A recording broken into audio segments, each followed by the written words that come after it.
Assalamualaikum warahmatullahi wabarakatuh. Ketemu lagi di channel saya, Opi Kurnia Channel. Pada video kali ini masih membahas mengenai materi PKN yang merupakan kelanjutan dari video yang sebelumnya, dimana video sebelumnya mungkin kalian sudah tahu dan sudah menyimak, itu mengenai hakikat bangsa dan negara. Untuk kali ini akan lebih jelas dibahas mengenai submaterinya, yaitu bentuk negara dan bentuk kenegaraan. Untuk lebih jelasnya, simak video ini sampai selesai. Jangan lupa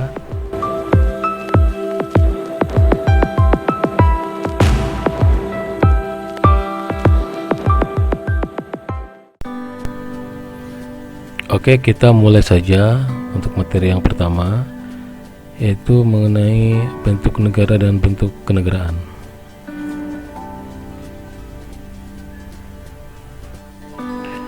Apakah teman-teman pernah mendengar tentang bentuk negara dan bentuk kenegaraan? Banyak orang menganggap keduanya adalah satu hal yang sama. Padahal bentuk negara dan bentuk kenegaraan sebenarnya berbeda.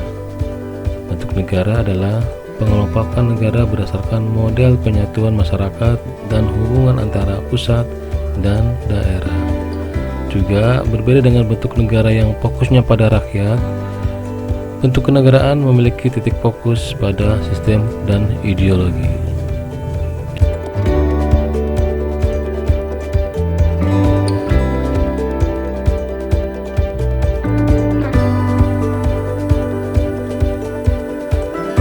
Lanjut ke pembagian bentuk negara dan bentuk kenegaraan. Bentuk negara secara keseluruhan yaitu ada dua. Yang pertama negara kesatuan, yang kedua negara serikat. Sedangkan bentuk kenegaraan secara umum itu ada 6 yang akan dibahas di video ini. Yang pertama yaitu koloni, yang kedua trasti, yang ketiga mandat, yang keempat protektorat, yang kelima dominion, dan yang keenam negara uni. Mari kita uraikan satu persatu penjelasannya. Yang pertama adalah bentuk negara kesatuan. Bentuk negara satu ini di dalamnya hanya terdapat satu negara atau tidak ada negara lagi di dalamnya. Jadi, yang berwenang untuk mengatur seluruh daerah adalah pemerintah pusat. Tidak hanya di dalam negeri, pemerintah pusat juga memiliki kewenangan untuk hubungan dengan negara lain. Negara yang mengandung bentuk negara ini biasanya pemerintah pusat bisa memiliki hubungan langsung dengan rakyat dan daerah.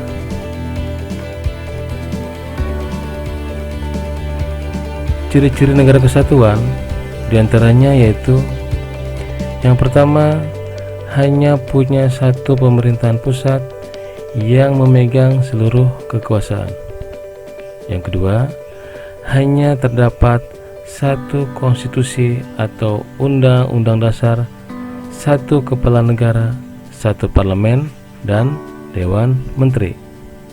Yang ketiga, pajak hanya boleh ditarik oleh pemerintah pusat. Dan yang keempat, tidak ada badan-badan lain di luar pemerintahan yang berdaulat. Selain ciri-ciri negara kesatuan, juga ada yang namanya jenis negara kesatuan, yaitu ada yang namanya sentralisasi, ada juga yang namanya desentralisasi. Yang disebut dengan sentralisasi yaitu seluruh persoalan di setiap daerah diatur dan diurus secara langsung oleh pemerintah pusat. Pemerintah daerah hanya melaksanakan perintah. Sedangkan desentralisasi yaitu setiap daerah diberi kekuasaan untuk mengatur daerahnya sendiri. Dalam bentuk negara ini terdapat parlemen di setiap daerah, tetapi tetap pemerintah pusat yang memegang kekuasaan tertinggi. Contoh negara yang menggunakan bentuk negara kesatuan adalah Indonesia, Italia, Perancis, Jepang, Belanda, dan lain sebagainya.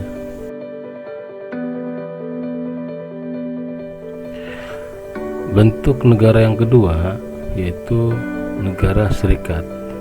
Negara serikat adalah negara yang terdiri dari beberapa negara bagian. Pemerintahnya dikenal dengan nama pemerintah federal. Negara bagian yang tergabung ini tidak memegang kedaulatan negara, karena pemegang kedaulatan adalah pemerintah federal.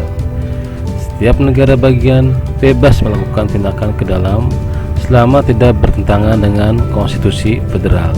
Namun, tindakan ke negara lain hanya bisa dilakukan oleh pemerintah federal. Adapun ciri-ciri negara serikat diantaranya yaitu tiap negara bagian statusnya tidak berdaulat, tapi kekuasaan asli tetap ada di negara bagian. Selanjutnya, hubungan antara pemerintah federal dengan rakyat diatur melalui negara bagian. Kemudian, pemerintah pusat memperoleh kedaulatan dari negara-negara bagian untuk urusan ke luar negeri dan sebagian ke dalam negeri. Juga, negara serikat ini adalah setiap negara bagian berwenang membuat undang-undang, parlemen, kabinet, dan bahkan konstitusi sendiri selama tidak bertentangan dengan konstitusi pemerintahan federal. Yang terakhir, kepala negara masing-masing dipilih oleh rakyat dan bertanggung jawab kepada rakyat. Contoh negara yang menggunakan bentuk negara serikat diantaranya yaitu Amerika Serikat, Malaysia, Jerman, Rusia, dan lain sebagainya. Masih banyak lagi. Nanti kalian semua boleh mencari contoh-contoh lain tentang negara serikat atau negara kesatuan. Selanjutnya kita ke bentuk kenegaraan yang sudah diulas dari awal, bahwa bentuk kenegaraan itu ada 6 yang akan dibahas di video ini. Yang pertama yaitu negara koloni. Negara koloni adalah suatu negara yang menjadi jajahan negara lain. Hal penting dalam negara koloni, semua diatur oleh negara yang menjajah. Jadi, yang memiliki kewenangan soal urusan politik, hukum, dan pemerintahan adalah negara penjajah.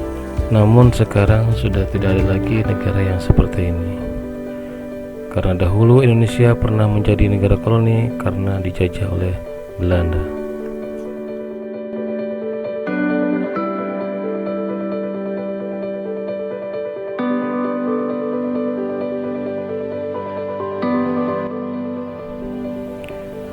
Selanjutnya yang kedua yaitu negara trasti. Negara trasti disebut juga negara perwalian, yaitu negara jajahan dari negara-negara yang kalah perang dalam Perang Dunia II. Biasanya negara ini berada di bawah lindungan beberapa negara di bawah Dewan Perwalian dari PBB. Tujuan sistem perwalian adalah agar wilayah tersebut bisa maju dan membentuk pemerintahannya sendiri. Contoh negara yang pernah berada dalam perwalian PBB adalah Papua Nugini dan Mikronesia.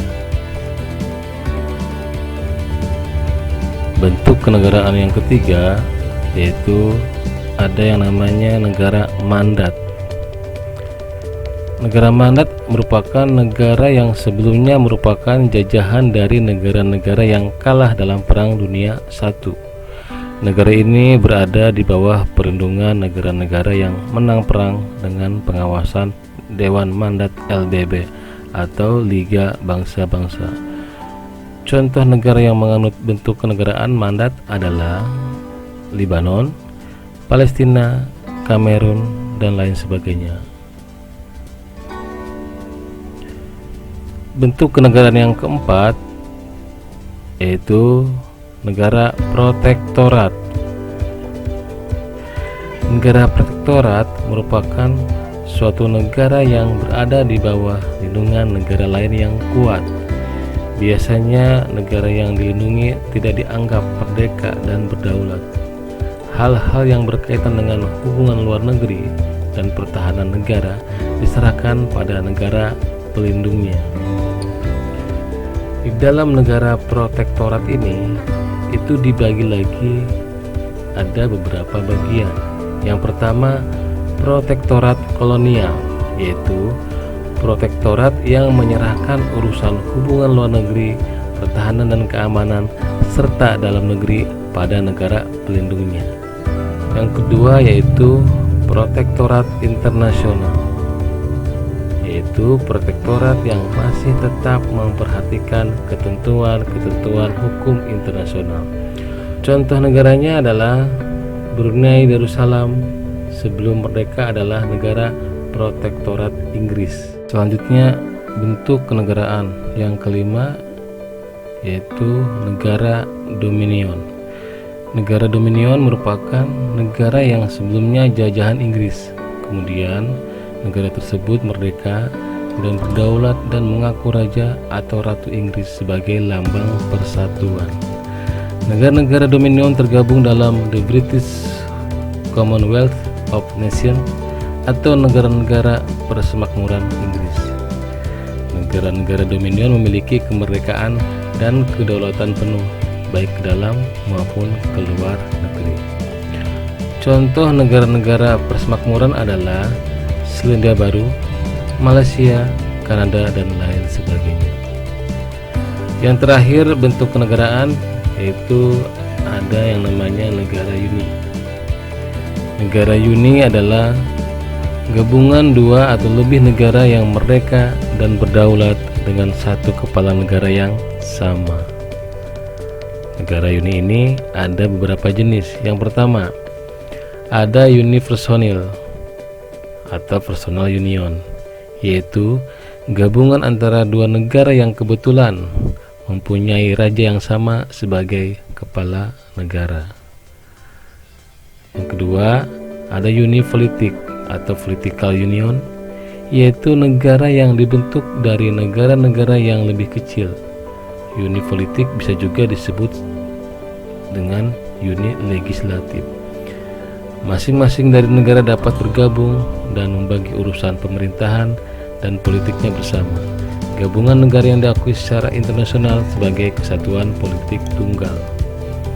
Selanjutnya adalah ada namanya uni real atau real union, yaitu gabungan antara dua negara atau lebih yang terjadi pembagian bersama terhadap beberapa lembaga negara.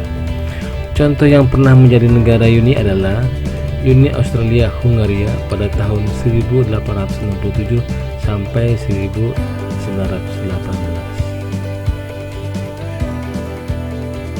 Demikianlah uraian mengenai materi bentuk negara dan bentuk kenegaraan.